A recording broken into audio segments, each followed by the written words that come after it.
and welcome. This is the latest in our series on analytics and how people are applying data. And today I've got Dr. Peter Cox with me. Peter, welcome. Thank you. Very nice to be here. Peter works at the beautifully named Kavli Institute of Mathematics and Physics of the Universe, based in Tokyo. And today Peter and I are going to be discussing the work of the Institute and then drilling down into some central questions about how they work out how to apply their data. So Peter, maybe you could just briefly introduce the Institute for us and we'll go from there. Yes, so at our Institute we're interested in really very fundamental questions, sort of how did the universe form, what's it made of today, and really narrowing in on what are the fundamental building blocks that make up the universe.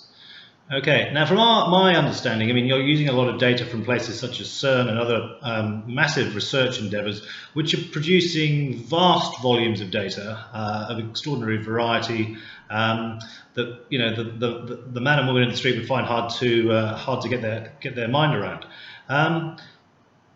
How do you work out what data to use and what data not to use? I think that might be my central question for our conversation. Yeah, so in our field we do produce vast amounts of data. In fact, so much so that a lot of it we can't even record. The data comes in at such a rate that you straight away have to decide whether it's useful data or not useful data.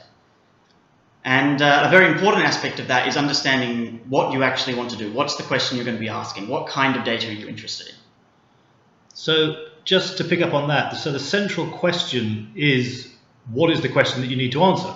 It really is, yes. You have to go in knowing what questions you're trying to address, what specific things you're interested in. Right, so no amount of data in all its volume and variety and velocity and so forth is going to provide you answers. You actually need, the human being still needs to determine the question that needs to be answered. You do, yes. It's still very important to have that human element in how you manipulate your data. Often we're looking for very subtle effects.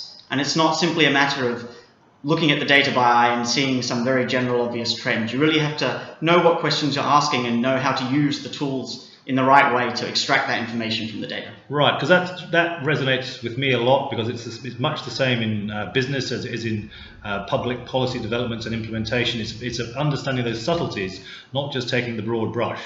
And it is that way that you're able to actually sensibly make important business decisions, important social decisions. Seems to me that might be the heart of the matter. Yes, I think ultimately many of the techniques and many of the important concepts and questions are very similar in both fields. Right. Peter, I think we might have got to the nub of it in pretty good time. Thank you ever so much for your time today. That's been a great contribution. All the best with your work. Thanks very much.